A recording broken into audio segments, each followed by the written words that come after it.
As I call your name, if you could just unmute and let me know who you're representing here today. See that we have Pam Green with us. Hi, Pam.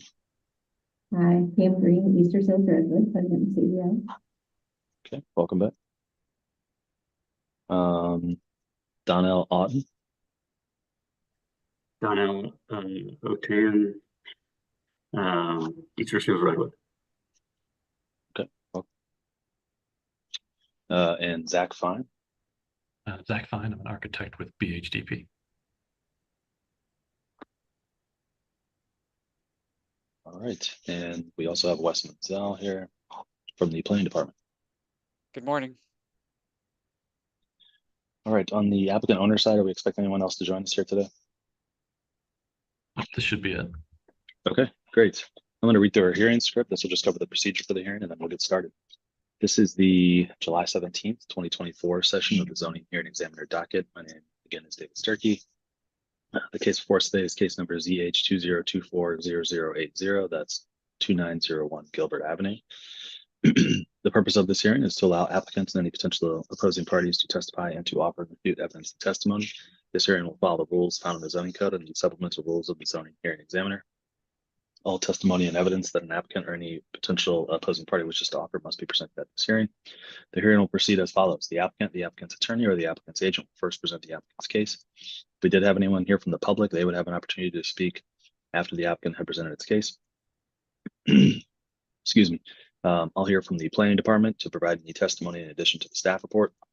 In the event that any party testifies or offers argument in opposition to the application, the applicant will have an opportunity to respond to that testimony offered in opposition. And then finally, the applicant will have an opportunity to make closing statements. After all presentations have been made, I will close the hearing. Decisions may be expected within 2 weeks. I may limit or exclude any testimony that I deem irrelevant or outside the scope of the application being considered. I may interrupt any speaker to ask questions or to make any comments. In the event of any technical difficulties, I'll do my best to troubleshoot those on the fly, but to the extent there's a defect that prevents us from meaningfully going forward with the hearing, I may continue or postpone the hearing at my discretion. Okay, I need to swear in all of our witnesses, so if you intend on providing any testimony, zoning code requires that I swear you in, so I'll do that collectively right now. Anyone that wants to provide testimony, if you could take yourself off of mute, I'll need you to raise your right hand and to answer out loud. Do you solemnly swear the testimony you shall give will be the truth, the whole truth, and nothing but the truth? Yes. Yes.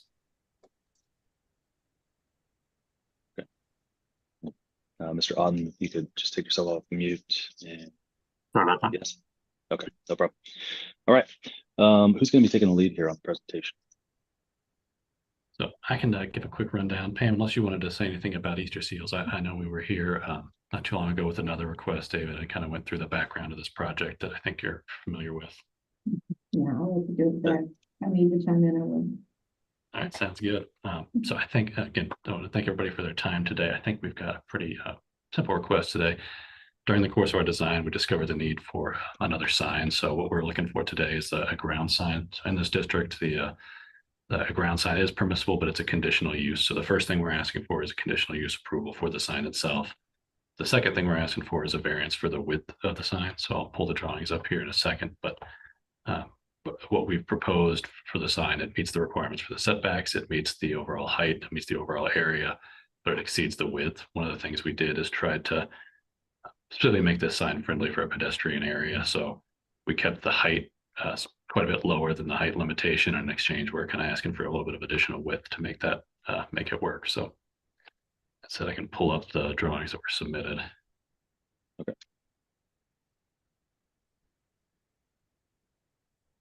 So everybody should be seeing that. Yep. So overall site plan that we show here, so the property in question, it spans from Gilbert Avenue back to Melrose, just south of Lincoln. Where we're looking for this ground sign is along the Gilbert side, so facing the east. Small blue line you see here, we've got some dimensions that show the setbacks from the space. So previous work that's done under a previous permit is there is a little bit of a, it currently looks like parking here now. That will be sort of pedestrian plaza with some landscaped areas around it as well. So the sign will be kind of set into a landscape pedestrian plaza. So that is kind of what drove our design here is, see kind of looking at the overall frontage of the building. We kept that sign quite pretty low so that that pedestrian area, so it really wouldn't block off the pedestrian area behind it. So the overall height is about 2'8". People have visibility over kind of around that sign. And then within the sign itself, we have some transparent area. So anywhere you see the white is actually open through the sign. So we had some transparency again, just to make sure that that sign wasn't kind of blocking off the pedestrian area behind it. So I see at the height, 2'8", that's quite a bit lower than 6 foot, which is allowable here. Overall areas, you see 25.86 is below the 30 square foot that's allowable. So the variance we're asking for is the overall width. You see the width allowance in this area is 6 foot. So we're asking for that variance to get the width we see here. Sign is not illuminated. It's an aluminum sign with these kind of painted finishes on it. So I knew I ran through that pretty quick, but that kind of wraps up the scope here of what we're looking for. Thanks. Yeah, so considering the previous sign package and allowance, can you talk more about how this fits into that, and with the relief already granted, what the purpose or necessity of the additional ground sign is? Certainly. So the previous signs that we had submitted were for Easter Seals Redwood. So they you remember the one was sort of a graphic mural, the other were the letter sign that called out Easter Seals Redwood. This sign specifically is to inform the public of the use of the building. So as opposed to just the Easter Seals who's occupying it for their function, there is a military and veterans center that's part of what they do. So this sign specifically is just making the public aware of that public function. Okay, so it's making the public aware that there is military and veteran resources within, but is it identifying an entrance or anything else? It's primarily just informing the user or the public of the function that's available there. So the entrance is the same as the entrance to the building. And if I can add, it is when we redesigned the building. I hope, can you hear me? I'm on a different computer today, and so I don't know.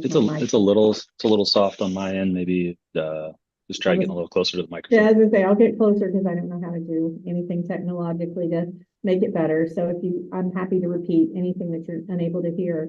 When we redesigned our building, we dedicated more than 7,000 square feet to open a military and veterans center in the building. And so we share an entrance, we share some resources, but this is a space that is specifically for any veteran who is in our community and needs help, as well as any veteran serving organization. We have 3 office spaces that are dedicated for other community organizations to use. Within the center, we have showers, we have locker rooms, we have a wellness area, job search, computer assistance, a gaming room. We've really tried to create a space where we can meet with veterans before they're in crisis.